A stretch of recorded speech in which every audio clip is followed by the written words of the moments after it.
West Ham now have their director of recruitment in, and the transfer stuff is heating up. Still mainly to do with player sales. We've been linked with a sale for Aaron Wan-Bissaka to Arsenal. Apparently, the club value him at £25 million, which raised some eyebrows. And we'll talk about that. And obviously, Crescencio Summerville has been constantly linked with a move away. Man United are said to be stepping up the interest. The club feel they can get at least 50 mil for him. I think we should be maybe looking upwards. And yeah, we'll talk about all the other stuff going on. But lads, good to see you. It feels like it's been ages since I spoke to you, Scott. It has. It has, mate. That's the thing. We ain't spoke for a while, mate. Yeah. But yeah, I'm all good. Been enjoying these games of football lately. We have proper crackers over the last couple of nights, haven't we? Yeah. Good games. Yeah. All the drama, mate. But yeah, I mean, drama. I mean, look, when I see this Wan-Bissaka story, right, the club value him at 25 mil.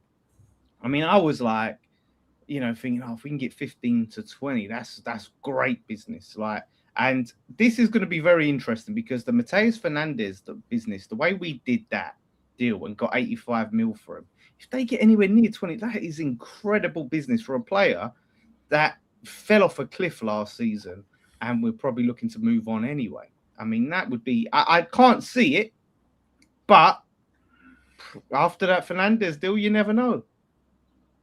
I think the problem is here. Listen, I was the same as you. I didn't think he had a great season last year. After being about a year the year before, attitude seems to stink. We was in the middle of a relegation battle, and he decided he wanted to stay in Congo and have a party, which is never, it never goes down well with me after they qualify for the World Cup. And I've heard some other things about the guy as well, and I don't want to put that into my thinking about him. But if we could get £25 million for him, listen, the problem is whether that is what Arsenal want to pay or that's what the club value him is an issue. Because the problem is here is if Arsenal come calling, they're champions of England, Champions League finalists, he's going to kick up a fucking fuss to go there. He's going to kick up a fucking fuss.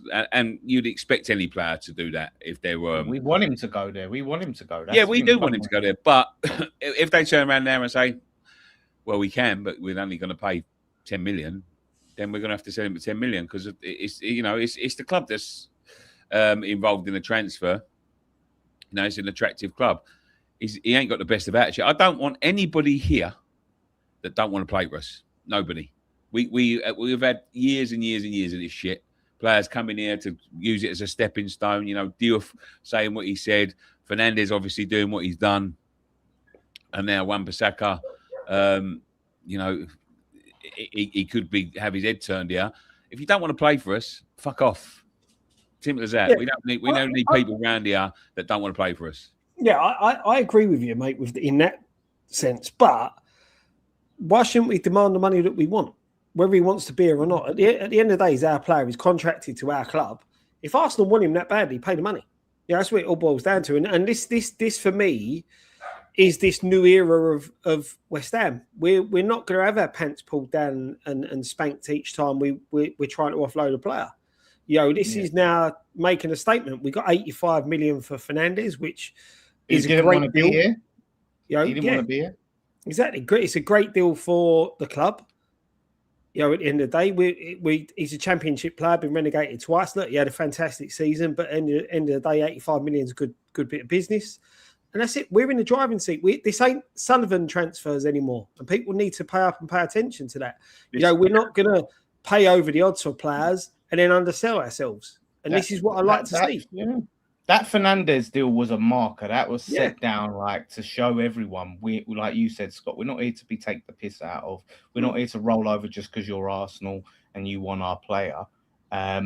We have to try and get the maximum value. You know what I mean? Because we want to rebuild. And listen, I think that would be great business. Like I said, even if we got 15 mil, I'd be happy with that. Yeah. To be honest with you, but if they say 25 mil, I'm very interested. Now we've got the new guy that's come in. What's his name? Niels, the new director of recruitment.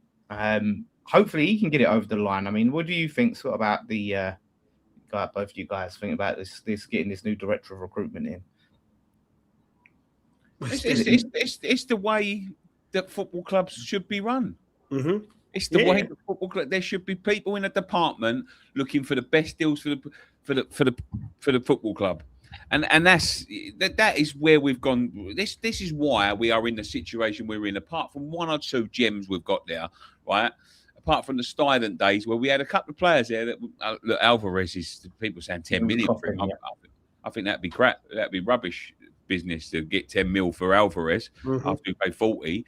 But, you know, apart from the couple of gems we had there that we could sell that Stuyden bought in, you know, we've done a lot of our business on the back of who's the agent got you know, who's the agent got, who you got going, who's being offered about. And that is why we are where we are.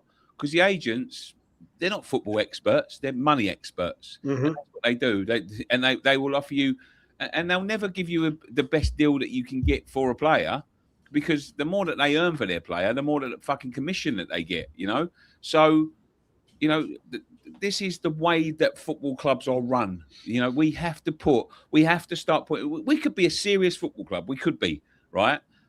The clown is gone now, right? And you know, Captaincy has been, you know, he's got a record of back in Prague, you know, sorting training facilities out, making sure that we've got adequate facilities to train for top level, you know, and they won the league within 2 years. Look, I'm not saying we're going to go and win the Premier League, but what we are going to be is a proper football club. And what we can start doing is actually developing, because we've got everything there. Everything is in place for this football club, right, to go and do some big things in the football world. And it has been for 10 years. It's there for investment. It's there to be purchased. It's there to be built upon, you know. And we've got, while we're trying to do that, there is a shitty infrastructure in there. But what they've done is they've took us into a palace and run it like a fucking slum. That's what they've done. That's what they've done for years and years and years. This geezer that's just left, the geezer that's in trouble, that's, you know, had to step away, who apparently is refusing to sell his shares now, has run it like fucking Del Boy and fucking Rodney for 10, 15 years. Thinks he's fucking going down Peckham Market and buying and selling down there. We have got proper people in charge here now. And if they can get it right, we can go and do the likes of what Bournemouth have done with the recruitment, that you know, Brighton have done with the recruitment, and we'll have a bit more fucking money to put into it. But I'm just relieved, you know. Listen, it's not going to fucking work out in the first year or two. You know, people don't think, don't think that, you know, this is going to be like a short-term thing. It's going to have to be a long-term thing. But it's no longer a fucking circus anymore. And I know there was a football player that once said that.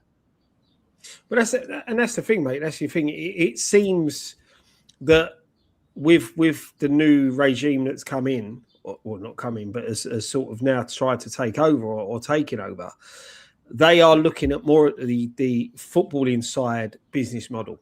You know, how to grow the club, how to put the right infrastructure in place to make the club that it should be. You know, and hopefully this is the main start of it, where we bring someone in to oversee transfers without any meddling, without any agents in the ear hole of the chairman, without the chairman wanting to make the final say, without the chairman or his sons looking at Championship Manager and seeing which player develops good on there, and we go, oh look, this little South American's quite good. You know, we're now hopefully seeing the back of all that rubbish, and now we start to see the growth and the development and a plan. That's the key thing for me, is a plan. I want a plan. If all these rumours are true of how he wants to take over the stadium, redevelop the area and all that, it's great, because then I see a plan, I see a vision. Under the old lot, we don't see that vision. So I'm hoping now this is the first stepping stone of the vision coming in. You know, that we look to build. You know, as I said, we've got 85 million for a player already going out the door. I know we haven't got that profit-wise, because we still have to pay Southampton plus the 15% sell-on. We've got a good chunk of money. If we can get, like you said, down 15 million for Wan-Bissaka, and then we'll go on to a minute with Summerville, them three players could potentially fund a complete squad rebuild to get us out of the Championship and potentially to win the Championship. That's after apparently Captaincy saying he's going to loan the club 100 mil for transfers as well. So you have that. And I'm not saying we're going to suggest we're going to spend like 250 mil, but to know that the money's there if we need it, and we can get what we need. And it was said we had, like, now that money's starting to come in, we've upgraded our targets now. We had a list going into this relegation, and now, you know, the money's come in. Krasinski's done what he's done. We've got the money for Fernandez. Now we're looking at a higher caliber of player. The thing is, again, though, Dan, that shows a plan. That shows, right, if we ain't got this money, we've got this list of players we need. But if we have, right, we've got this list of players that we need. Do you know what I mean? They've planned for both eventualities. We're not just sitting there going, oh, we ain't got no money, so we're going to have to go and sign Dave down the road from that non-league club because he's the only player we can afford. Do you know what I mean? There's a plan in place that they're looking at, right, if this situation happens, we've got the funds to go and get this player, this player, this player. If this situation happens, we can upgrade on them players. We can look at this player and this player. And again, it shows a bit of planning. It shows a bit of thought going into it in a direction and the right direction. West Ham have always reminded me of a crackhead with his dole money. And that's the truth, God's honest truth, because they get the money, they don't really know what they're going to do with it, but they go and fucking spend it till it runs out, and then they think, well, I hope that's enough until the next one comes. You know what I mean? Because and we've just honestly we've run out of time. We run out of time. There's too many people here on too big money that we spent too much money on that didn't want to be here in the first place.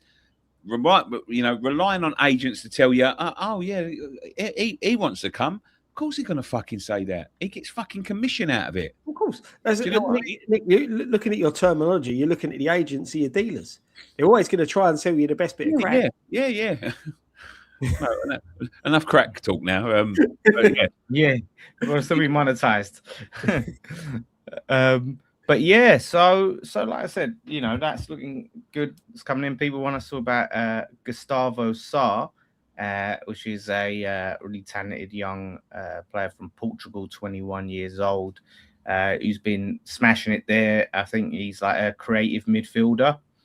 And he's a player that I think he was getting linked with top clubs. I can't remember the clubs he was being linked with, but he was being linked with big clubs.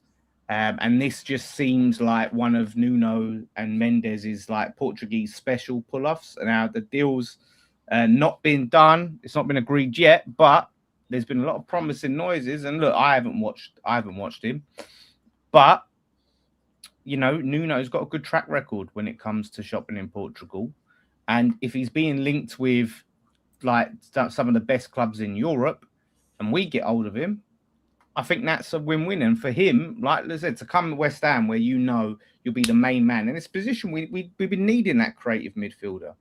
Porto, he's linked with Porto, which is like, you know, one of the top club in Portugal.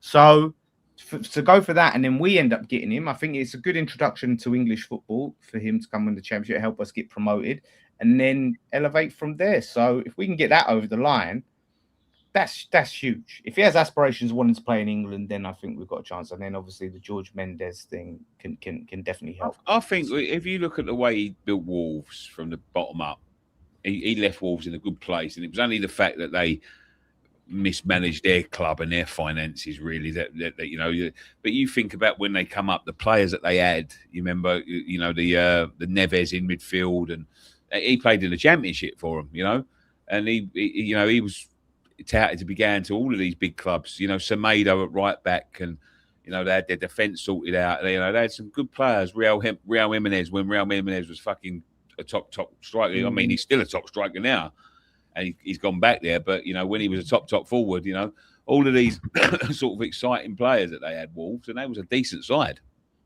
probably Champions League aspirations. So he knows how to build a side. But what he needs is he needs a ball that ain't going to fucking start interfering, you know. Sullivan will, you know, and somebody said there, he's gone, don't be so negative and all that. But, you know, we can only compare what we've seen in the past. And I can only compare what we've always talked about for 10 years, you know. Sullivan would say to him, yeah, go sign him. And then they go, right, well, we need him to go with him. Well, I'm not buying him because I've already bought him. And it'd be like that, you know. You're going to have a board here that are going to say, show me the plan, and then we'll see what we can do with the plan.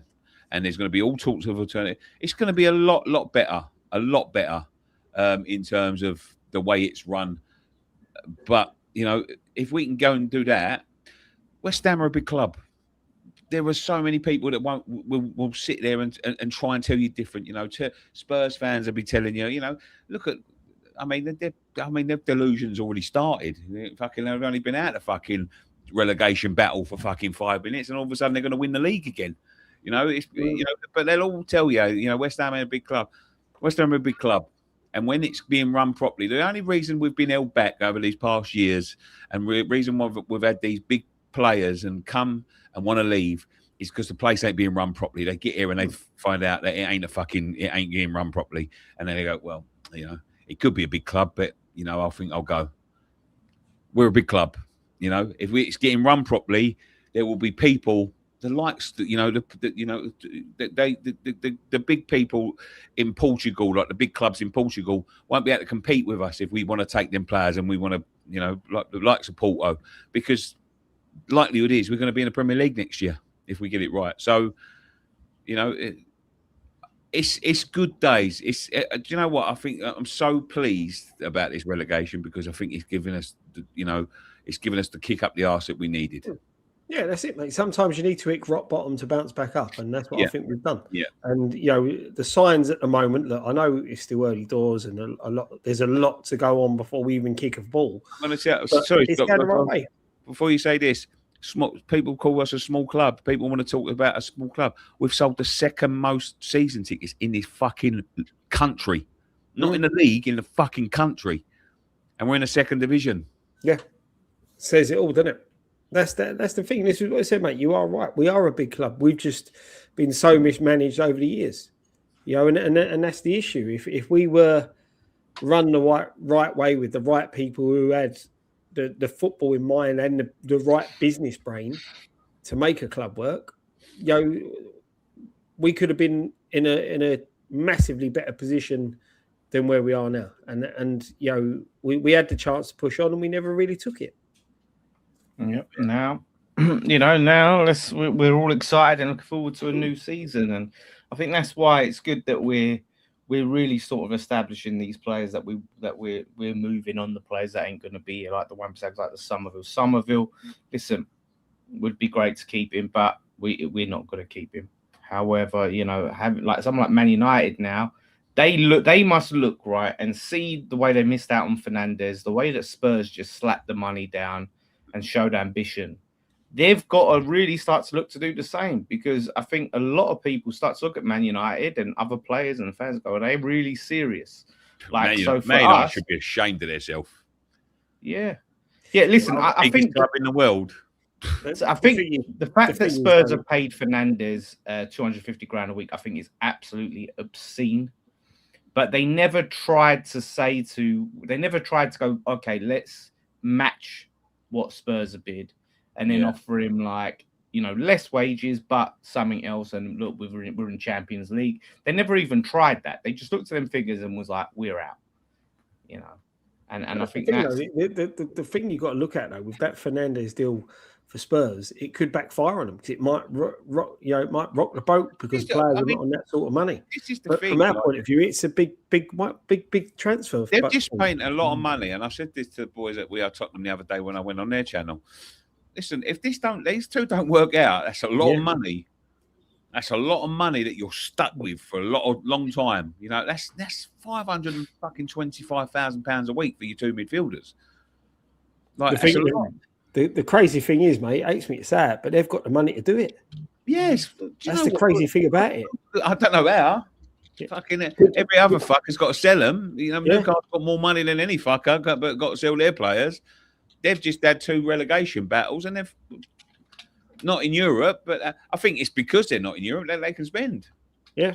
It's not only that, mate. Mental. The way they've been run. It's the way they've been run over the past however long. They moaned about Levy, but when he's left the club, mate, they're in such a good position financially, worrying. Yeah. But like I said, and I think for us, I want to try and get to 60 minimum for Summerville. I think, look, he's still a young player. the pace that he's got, and yeah, I know you probably look and think he should be scoring more goals. He seems to have fixed that because even in the World Cup, he was starting to score goals and he weren't starting. But the pace that he's got, I think. Listen, this is just a feeling, but he's got to be one of the most fouled players in the league last season. The havoc he causes down that side in a team like Man United, with the quality that they've got, he can do big things. So for them, they need to slap the money down, and for us, like I said, we need to be hard nosed like we were with Fernandez and try and get that, because to try to build from with this money now to go and build and get this big money in, like what it allow us to do is huge. So yeah, that's the thing, Dan. This goes back to the fact where Captaincy has put the money into the club.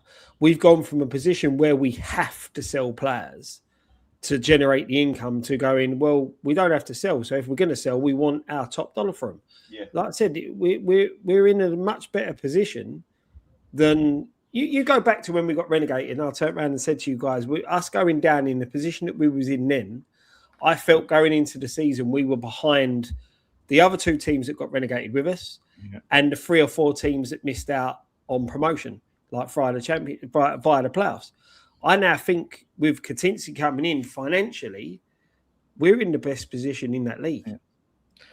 Yeah, I think we are. I think we're behind in a sense of our business. However, and this goes on to another thing, us keeping the level of players that we're talking about, like a Jared Bowen and that, like Bowen and some of even Souček, keeping these caliber of players puts us ahead of other players. And then it also shows potential players that we're looking to sign is they're serious. Like, Yeah. They've already had the conversation. I think Bowen is definitely staying. And then it's just looking at what happens with Mavropanos. If you get Disasi over the line, I think Kyle Walker-Peters will smash it down there. And then trying to Tatty as well. I think the likes of Kante is going to be a massive player. And I think Kante will be good. But I think keeping Tatty is big, which I'm leaning towards it's going to happen.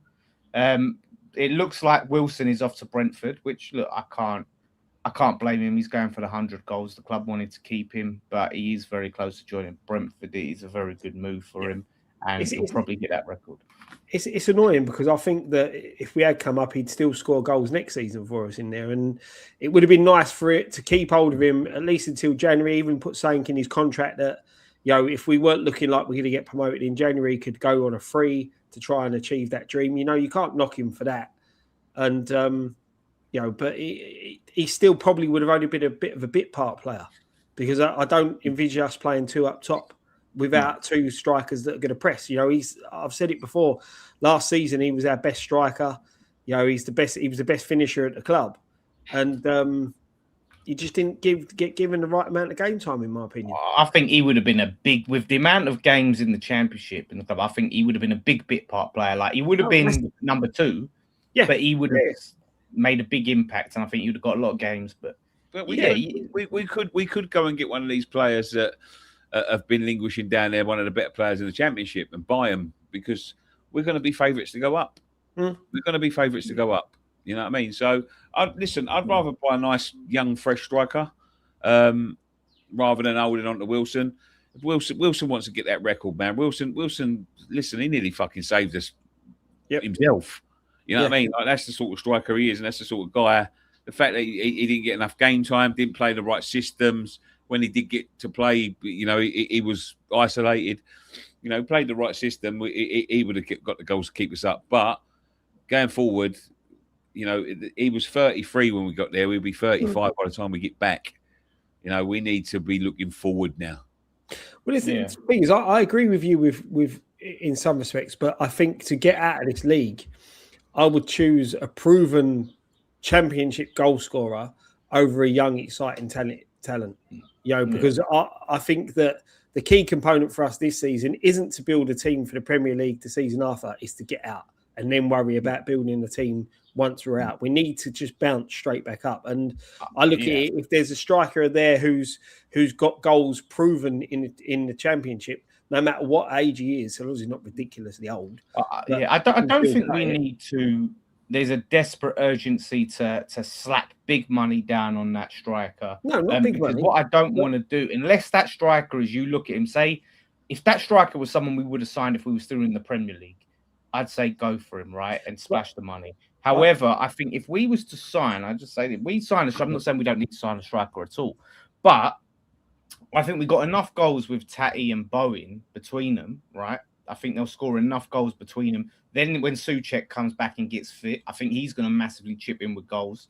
We do need someone, but I think we need to. I wouldn't say it's a priority in terms of transfer spend. Do you know what I mean? Versus up, we've got to rebuild our centre backs. I'm not saying you said that. I'm just saying that's my opinion of the situation when it comes to strikers.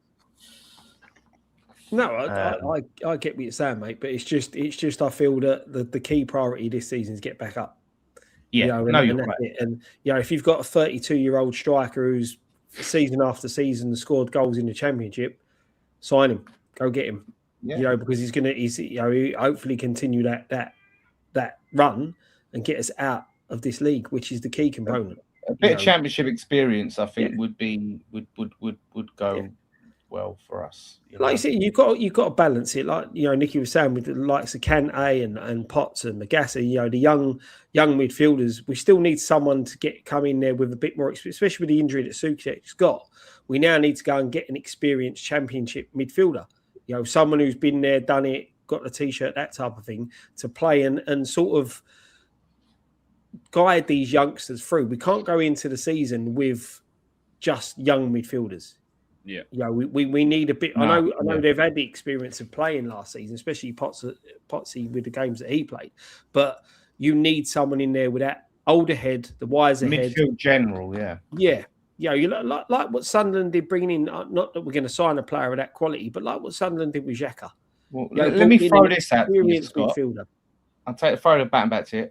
What do you think of Alvarez? I know he's been linked with Cone, who someone said their record transfer is 15 mil. So this we don't need big money for him. But would you try to keep Alvarez to be that guy, or would you move him on and get someone else who may be more experienced in the Championship to be that? I would keep him. I would as well, because the thing with Alvarez, he's versatile. We can play at centre back, and with the fact that we need to rebuild that whole area. If we end up losing Mav, Todibo we know is going because he said he wouldn't play for Nuno again. With Disasi's not here, hopefully we can get out, but if we can't, Mav's linked with everywhere, so we're left with Kilman, and young centre halves who are not experienced, who have gone out on loan last season and not really done too well. So Alvarez could be a key component that he plays that holding midfield role, and he does it very, very well. And he can slot in as a centre half. So I would try to keep him. It's going to be difficult, but I'll try and keep him. Look at this guy. Look, those are all your best players, but expect to get straight back in the Premier League. Hat's going to happen. Who's our best players? Tell me who our best players are. Yeah. You don't know. You ain't got a clue. Yeah, you're saying you're losing all our best players. We're not, no. But I think, look, if it's the choice, if you look at Alvarez, right, and they club go to him and say, listen, we want you to stay, and, maybe get a bonus if we go up, and it's that or Cone, and no disrespect to Cone, but I don't think it would be a hard sell for Alvarez. Do you know what I mean? Like, if he builds a bridge, obviously he fell out with Potter, I mean. Like, if Nuno wants him and can build a bridge with him and say, look, we want you here. And look, we saw the training videos, and look, you take it with a bit of a grain of salt, but the atmosphere looks good. Like, Nuno looks so happy to get his number 2 in, which he should have got in the first place. Like, and look, this is the thing, Scott, and I want to see what you think about this number 2. But we was critical. There's them first 2 games, right? And Nuno's got to take a lot of blame for decisions he's made. But the fact that Sullivan never went, right, bring him with you. This guy that's been at nearly every club you've ever managed. Like, now you can't have him. You're going to get, the academy players. I mean, I think that's a big, big impact. It's a big difference. It makes no sense, mate. It makes no sense. It was like buying Ferraris and trying to run it with cooking oil. You're going to buy a Ferrari, just pay the premium fuel. You know what I mean? Like, it just makes no sense. So that's what Sullivan is, though. He's just a person that makes no fucking sense. I don't think But that's it. Nick. You like you said, you're buying a top quality car and running on a low quality engine. You know, when you look at that, you know, with Nuno's decision making last season, you sit there and think the fact that it weren't until the other guy come in that someone actually stood up to him. You know, and it's quite bad that the academy coaches sort of let themselves be railroaded into decisions that should never have been made in football, let alone by the manager of our football club. Yeah. But, you know, listen, you all know my thoughts on Nuno. I'm willing to give him a fresh start, fresh slate, and hopefully his number 2 coming in will make these stupid decisions go away. Chris Wood, I would take in a heartbeat. For the right price for me. But if it, I'm not going to pay 50 million for him, but it was like I don't know if I'd pay 30. Couple of million here or there, nothing more than that. Don't want to be wasting. Yeah, no, it's not that he's a bad player, but I just think at his age now, and he's had a few injuries lately. But yeah, look, we've been with a lot of players. People are mentioning, what's that? He wasn't great for Forest last season. No, I think he missed a good bit of time, but we are linked with a Forest player, and that's James McAtee, who was obviously from Man City. Nuno, believe, signed him to Forest. They're talking about like 30 mil for James McAtee. 30? Yeah, I did see that somewhere. I won't pay 30 mil for it. He's 33. James McAtee, no. I'm talking about James McAtee. James McAtee, not... Yeah. I was 23, sorry. 23. He's 23. He was the sort of Man City youngster. I think we were linked with him when he was at Man City. I'm sure we were. Anyway, Nuno signed him to Forest. He's been at Forest, you know, ever since. But I think he's one of them players who's got a lot of promise, but I think he's just struggling to really get into the team consistently. I think it's someone that you look at and you think, in the Championship, I think he'd be a good player. 30 mil is a lot. It's a lot of money. And I don't think we need to be paying 30 mil for a youngster. We've got a lot of youngsters here that can do a job. As I said before, go and pay 10 mil for an experienced player to guide them youngsters. Them two youngsters are good enough. They're good enough. Right? If McAtee's got a little bit more quality, if we're doing well in January, go and get him in January. But I'd say leave that alone until go and get some experience. We need some experience in there. Souček's not there till October, November. So a lot can happen before then, you know. And then you want them two experienced players to be rotating anyway, because you're going to expect them to be older. So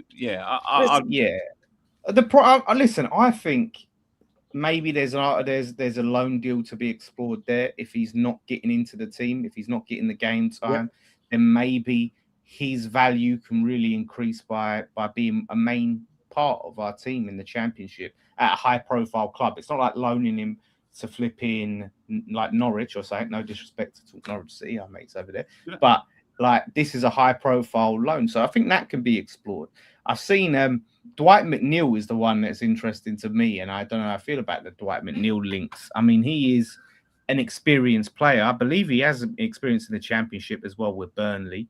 I'm sure. But he's one of them players that he's a mixed bag at Everton. Like, he's either really shit or he'll come out and have a clutch moment or pull out something really good. And it's another one. The price has to be right. I'm not in the Premier League. If we got promoted, we have to be doing better than Dwight McNeil. But in the Championship, I think he on that left. I think he's plays on the left, right? Well, funny enough, I was with Sam Allardyce the other day, and he tells me, because if you think about what we signed when we went into the Championship, right? We lost a load of players. He signed older heads that didn't really stick around for the Premier League, right? But he's the likes of Abdoulaye Faye, John Carew, Papa Bouba Diop, right? Some of them were shit in the Championship, though. Yeah, some of them were, but he said it was easier. I said to him, why did you sign them? I said, some of them didn't even play. And he goes, because it's easier to work with the players that you know. So you can rely on them players. You know that they're going to come, they're going to train, they're going to set an example, and they're going to have the right attitude coming in, right? And he goes, if you look at all the players that I signed, I'd had them at some point. You know, Yeah. he'd had Abdullah Faye at Blackburn. He'd had Papa Diop somewhere. He'd had John Cook. I don't think he did have John Cook, but he'd had Kevin Nolan, obviously, certainly somewhere else. I think he had George McCartney at Sunderland, or somewhere like that. But Matty Taylor, he had these players with him. You know, so he said that you just know that they're going to come and you sign the players that are going to set the precedent. You know, so. I don't know whether Nuno's got that in him. You know, could he call upon, maybe a Nuno? What's his name? The fucking Portuguese midfielder who's getting on a bit, but he went to Saudi. Who he took with Wolves? Neves. Yeah, like could he bring him back? Maybe not, because they're not playing for Stoke. Wolves are getting him back. Was it? I thought it was him that Wolves were signing back. That's the other thing. It was a bit like Wolves signed Raul Jimenez. Yeah, that's the annoying thing with Jimenez being available. The fact that he's worked under Nuno before, it's a bit of a shame that we didn't look at that. But obviously, the turmoil what was going on. Yeah, it was up in the air. Yeah, I think bad timing. But Wolves looked at that and thought, get him quickly before they get their shit together. If I'm honest. Do you know? I just checked. Like Dwight McNeil's only 26, which is actually surprising.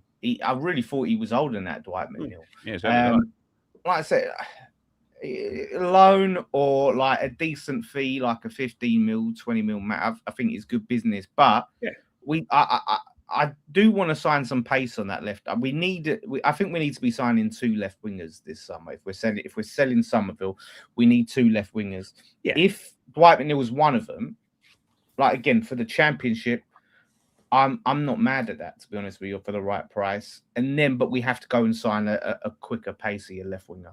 I'm with you.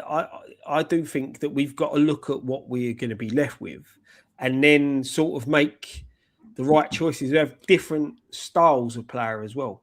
In like what you're saying there, if we sign him, then look to get a pacier winger in. Because I think what you could get stuck with is too many of the same players. So we want to see a bit of variety and look at different. In games when you're seeing a lot of the ball, you need these players that are going to make things happen. In games where you're not seeing a lot of ball, you need workhorses in. So a good balance and a good mix of players coming in, especially in them sort of key positions. Yeah, 100%. The big thing as well, Dan, is we need cover for Bowen. I don't want to see Bowen, as much as he should tear up. 100%. I don't want to see him playing and flogged 90 minutes every single game. It's the reason he dipped off more games, mate. Yeah, we can't just rest all our hopes on him having a brilliant season, because we didn't have a plan B last season in the Premier League for Bowen. We need to have a plan B of, God forbid it don't happen, if he picks up an injury, or if his form doesn't pick up. We just need someone to take that bit of pressure off of him. Mate, if we're in games and you're like 3-0 up or something, then you're looking to go, right, let's bring Bowen off, in the 70 plus minute or whatever, and give him some of them that time. So I fully agree, mate. But bring people in, and look, I've been saying this, which is crazy for me when we were linked with him the first time for me to be saying, but Disasi, like, that is something that we should be doing everything we can to try to get him back to the club. I think they're talking about a loan with a potential 30 million obligation, which I think is great if we go back up, which is great business. He did, like, there was a post from all the players, I think, back at training. I think that's the post Reese is referring to. All the players are back in training on Instagram, and they posted, they all look good vibes. And Disasi liked it. And look, it could be nothing, but I think he really enjoyed his time at West Ham. Yeah, I think he really got on with a lot of the players. I think the manager, the way the fans took to him. So listen, it's a hard deal to do, and look, he's going to have other clubs. But if West Ham go to him and want to sign him and say, look, we're showing ambition here. Look, we're keeping Bowen, we're keeping Mavropanos, who play next year if we can keep him, but we're keeping some of these players, and we're spending. We want you to be part of that, and then maybe look at promotion bonuses or something. I think we should try to go all out to get him back. Yeah, you're bang on there, mate. And that's the thing. Have an incentive. Sell the project, sell the club. We've managed to keep our talisman, a big name player. we've managed to keep him. We're in talks to keep, other players that you may have got along with in training and enjoyed playing alongside. Sell that to him. And it's like you said, massive contracts that are incentive based. If we get promoted, you get this big bonus. If we sign you, your signing on fee is going to be this thing. Sell it. And that's all they've got to do, because, like you said, he seemed to enjoy what he was doing when he was there. Turn around and offer him the captaincy. No, come on, just stop it. He's going to be a loan player. One, you can't give a loan player a captaincy. No, if he's got an obligation, then we have to buy him. If we get up. That's if we get promoted. Yeah. And we need a fucking leader. We need a leader.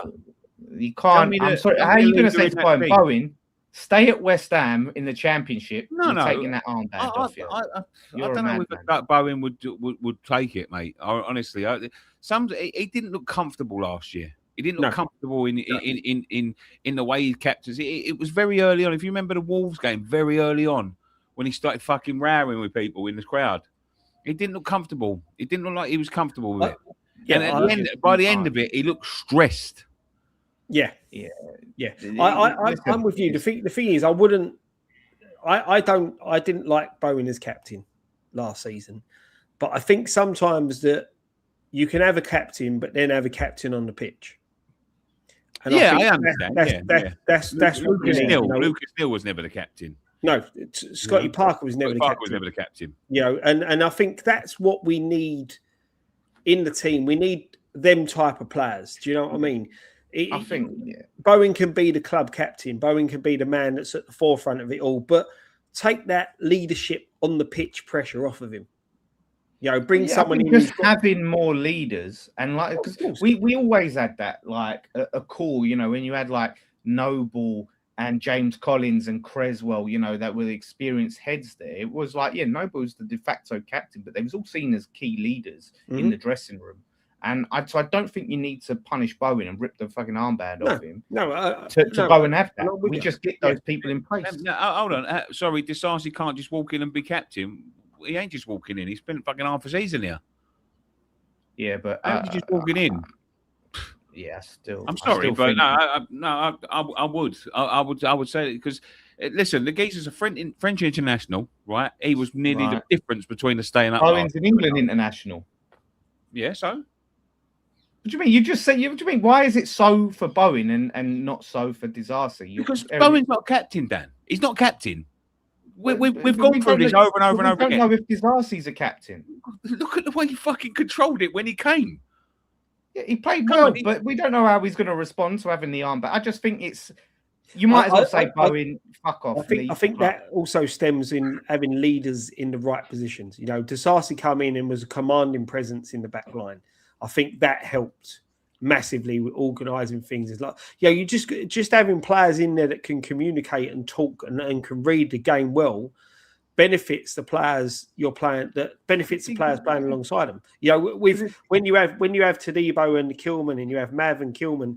Kilman was lost. Kilman weren't there to sort of command the defence. They were all fucking lost. Yeah. Every single combination was lost until he turned up. Every single one. I'll say this. It's one thing, and I'll get to your super chat in a sec, James, but it's one thing to be a centre-back and be able to be vocal with your fellow centre-backs and communicate, than to be a captain of the club and, be giving out orders to everyone else in the team, to be in the behind the scenes in the dressing room, to integrate new signings, to take on that role. Like, just because he's a good centre-back who is good at communicating with his back line doesn't mean he's going to be good in all these areas of captaincy. That don't mean he's got to do that. He's got to be a leader on the pitch. That's what we need, a leader on the pitch. Yeah, but it's not just that. But he's got to go and lead in every other area, which means if someone's kicking off, and with the he's got to pull players away. He's got to do so many other things that we don't know he can do just because he's good in his position. That's what I'm saying. I think it's just too rash, too knee-jerk. The best captains are always centre-arse for me because they can see everything. But at the same time, and we're dropping names, and I was talking to Shay Given and Carragher, and they were saying, well, it's always good someone up maybe in the midfield because at the same time you've got to, be able to communicate with the ref up the pitch, talk to players that are up the front, talk to players at the back. So you can see everything, but you've got to be able to communicate. But like I said, regardless of what the captaincy has been put on Bowen now. Unless he goes, I just think it's just you're shooting yourself in the foot. Please stay and help us get us out of the championship, but you were going to take the armband off you. I think that's just mental. I don't think he'd go for it. I think you're asking him to leave, basically. You're saying, all right, that's what you think. So shout out to E20 Zone TV, 2 man super chat. How do you expect Nuno to play this season? Style. I mean, I want to see more of what we saw in the second half of last season. Now, Paco, this is the thing we didn't talk about. Paco was sort of credited, I think, with since he come in, we started to play a little bit more attacking. A lot of credit went to Paco for that, whether it was justified or not. You know, he got the credit. Paco is going now. It looks like it's confirmed. Like now we've got Silver in. So it'll be interesting how he does play, but we're going to be with the players that we will have in the championship. Like we have to be looking to play more like we did in the second, but play a little bit more dominant on the front foot. We cannot be sitting there and playing, you know, park the bus style in the championship, you know, at home to Wrexham and shit like that. I don't know about you guys, but I think no, we shouldn't. We should be looking to win every game. Yeah. We should. But do you think he will go on the front foot? Hold on, Dad. Scott's going to say yeah. Do you think he will go on the front foot? Do you think he's going to revert to? I don't think we've got the players at the moment to play anything different than what we saw last season. And that's second half of last season or first half of last season? Yeah, we didn't it really was a lot go better. for games. It was very much the only thing really massively we did different is few games we played 2 up top and we pressed. And that's what I fully expect us to do this season. I fully expect us to press higher, but I think it'd be very much similar. I disagree. I think we did go for games. We went for a lot more than we did in the first half of the season. And I think some of the games he just shit the bed. But, you know, when he come up against the likes of Newcastle and all that and he shit the bed, you know, and he shouldn't have, you know, he shouldn't be getting them feelings from fucking Preston or, you know, fucking Lincoln.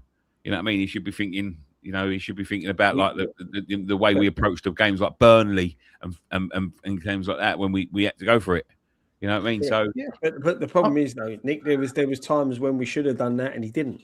No, I know, and that's what I'm saying. He doesn't. You know, he doesn't fill me with confidence. But as I said, clean slate. We'll wait and see what he does. But if he starts doing that in the Championship, mate, I think he's going to be a whole lot of kettle of fish than doing it in the Premier League.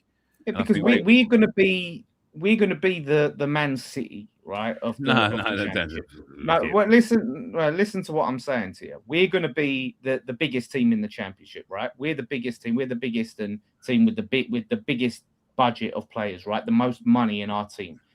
So players are going to play. Teams are going to play against us differently than they might play against teams around them. So we're going to be expected to have more of the ball. So we need to plan and set up in a way of like to be able to break teams down. We're going to have to break teams down. Now, teams are going to play against us like it's a cup final. It doesn't mean they're going to go all out attacking and throw caution to the wind. They're going to play deep because they're going to expect us to break them down. So that's what I'm saying when I say we're going to be like the Man City. We're going to be the team that, you know, everyone knows like shit. Like we have to be compact. We have to try and frustrate them and hit them on the counter.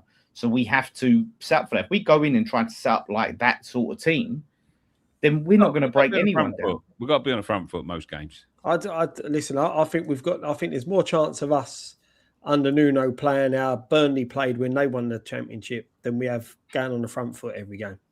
I'll be totally honest with you. We'll see. Listen, I think there can be a balance, but I think pressing has to be we do have to press.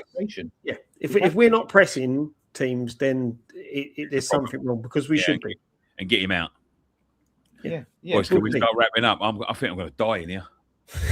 I swear it's like greenhouse in here. I think I'm going to fucking start sprouting. You was fucking boasting about your fan before we start. It's like blowing warm air at me now. Yeah, that's what happens.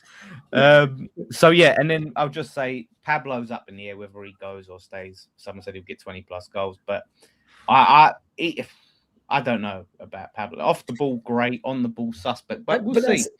That's the thing though, Dan. With Pablo, like we said, where me and Nicky were saying, you've got to press in the Championship. Him and Tatty together are brilliant at doing that. They seem to have a good understanding, and that might be his level. You know, as I said, he did score goals for Sporting in the Portuguese league, and the Portuguese league's nowhere near as good as Jokeres did, and he scored Coventry in the Championship. Struggled a little bit in the Premier League at first. Yeah, went down to the Championship. Went abroad, scored goals there. Went and scored goals for Sporting, and then come back to the Premier League and scored goals. Yeah, 100%. Let's see. Shout out to E20 Zone TV 463. Very specific number. Just rated the cooking jar. Good show. Go on, you eyes. Cheers, mate. Cheers, mate. 463 super chat. Thank you very much. I've got to go to Middlesbrough tomorrow. Think about that. Just think about that as you lay there in your fucking bed. Is that your dry run for the later on in the season, Nick? Yeah. I've booked all of our pre-season as it happens. I'm going to every pre-season game, every single one. Nice. There you go. Except for Southend, I didn't get a ticket. So if anyone's got a ticket, I forgot to get a ticket for Southend. But I'm going to the one. I'm going to the one in Stevenage. I'm going to the one in Germany. I'm going to the one at Rangers. Going to Portsmouth. Yeah. Nice. So there we go. Germany. Fucking hell, he's splashing the cash. No, you are. We'll talk about that. But it's been a splashing the cash. OK Jersey. Do check out OK Jersey to get all your football shirts. You're getting the internationals. You're getting club shirts, retro and new. They're hopefully soon they'll get the new West Ham shirt in. I believe they're working on it, right, Nick? Yeah, I think so. I'm just reading the messages coming in here, Dan. Listen, it's this account follows me everywhere I go for years and years and years. It's a Spurs fan. So